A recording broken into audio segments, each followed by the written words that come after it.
In my last video, I kind of just blazed through all the photographs that I took. Partly because I shot a shit ton of photographs, and also partly because I was sharing other people's work. So in this video, I thought I would slow down a little bit and walk you through some of my 5 favorite and least favorite photographs of my last 2 trips. I'm also going to be showing you my favorite 35mm film camera, which I picked up very recently, and also some photo books that help me keep inspired. The first image I want to talk about is one that I made in Photobooks.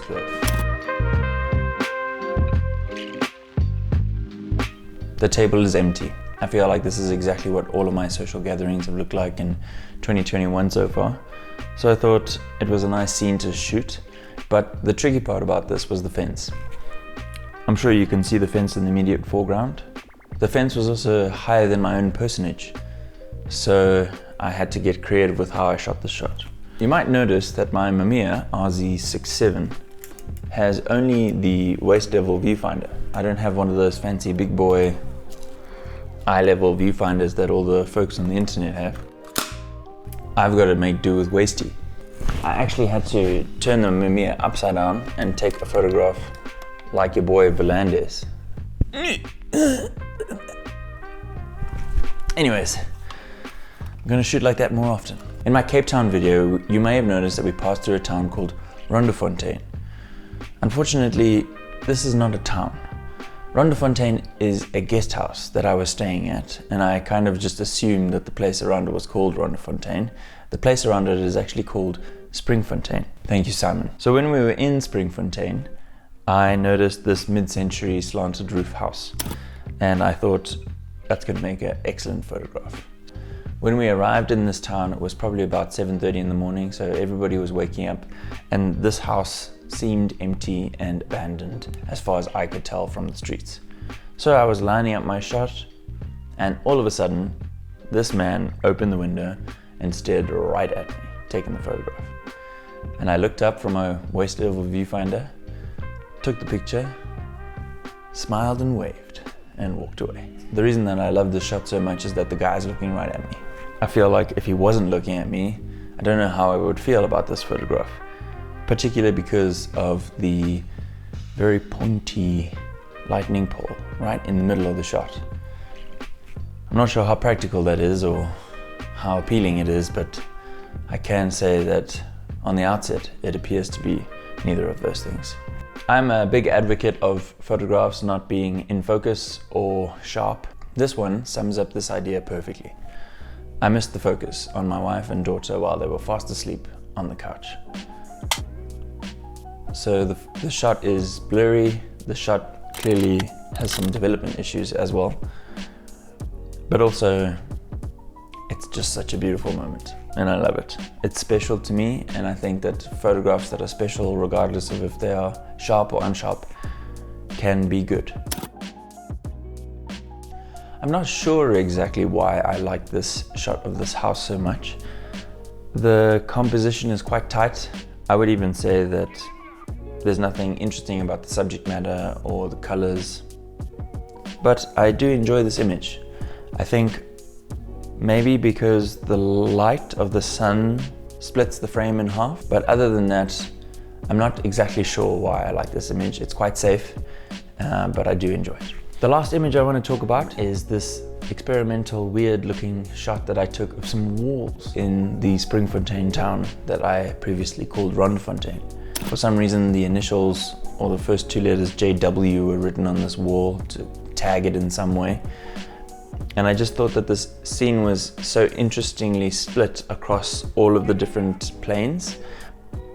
I also love the textures, the broken wall on the side and the leafy bush on the left-hand side of the image. For me, definitely the most interesting thing about this image is just how the light is playing in the shot. That's basically what I was trying to capture. Before we get into my favorite 35mm film camera, I'm going to walk you through some photo books that I picked up at a second-hand store recently in Johannesburg. These books caught my eye on the bookshelf. They seem to be a part of some kind of collection. I think it's called the Aperture Collection. I have volumes 1, 2, 4, and 7.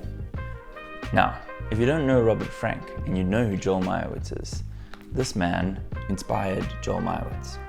Story has it, in the 1960s or the 1950s, Joel Meyerowitz had designed a small book for an agency in New York City, and they needed a photographer to come in and shoot all the photographs for the book. Robert Frank was that photographer. Joel was so impressed by Robert Frank's flow with the camera that he went straight back to the agency that he worked for and resigned that day to pursue a career in photography. If it wasn't for Robert Frank and his stark, visceral, honest work of America, I don't think you and I will be talking about Joel Meyerowitz right now.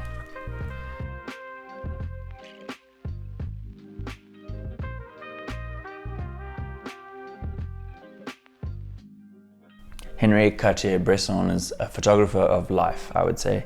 He's photographed wartime, street photography, portraits. The famous French photographer who coined the term the decisive moment.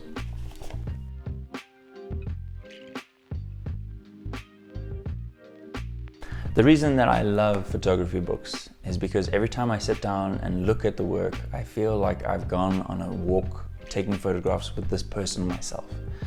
I can sit down and really look at what they're putting in the frame and why they're doing it. And I really get a sense of the purpose and the intent behind the photographer whenever I look at these photo books. It's also a great sense of inspiration. If you're looking to take new photographs or try a new style, I would highly recommend picking up a photo book from someone who you don't know at all. It is now time to reveal my favorite 35mm film camera. And it's been in my pocket for the entire video. Yes, that's right. The Olympus Xa.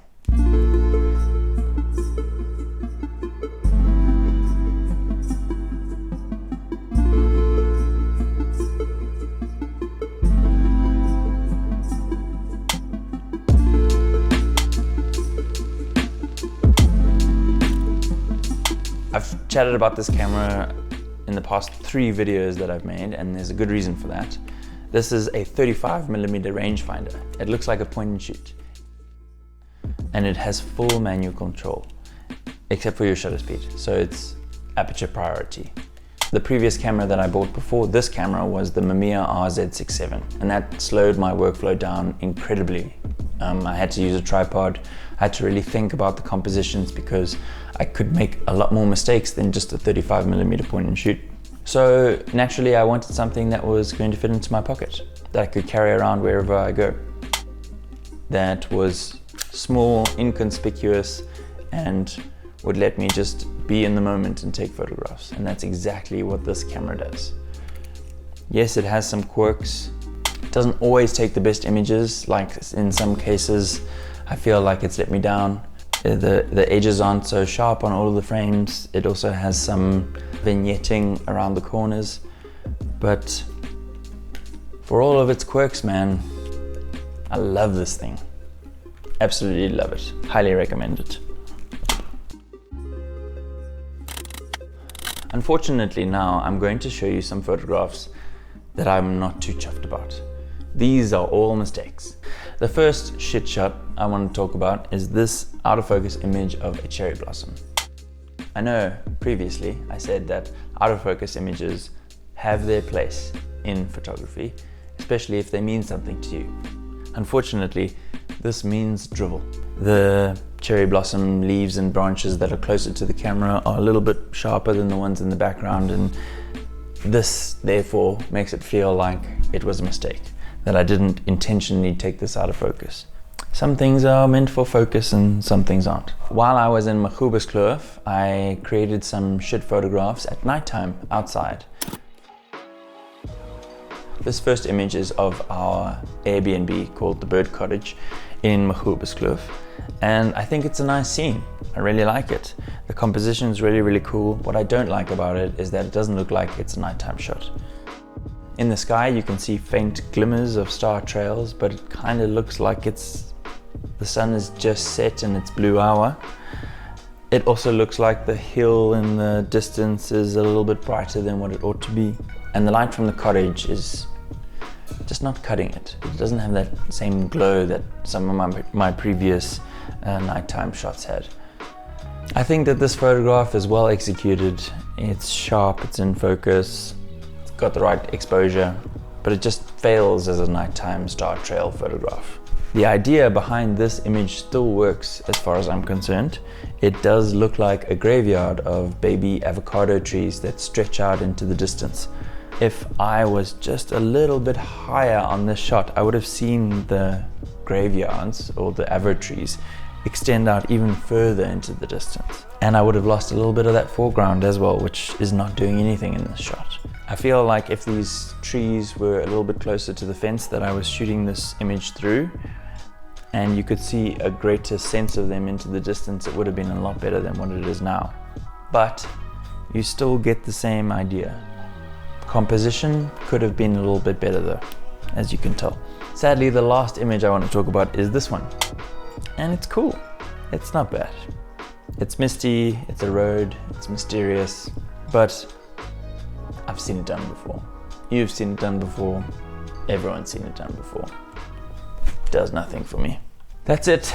Thanks for watching, folks. I highly enjoyed showing you some of my shit photographs and some of my favorite photographers of all time.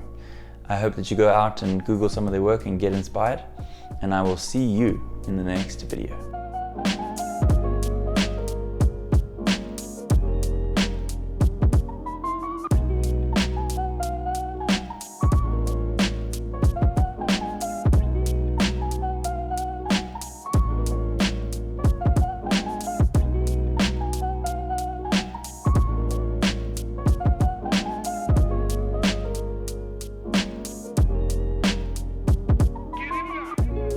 By the way, my favorite photo book that I own right now is this one by Joel Meyerowitz. It's called Where I Find Myself.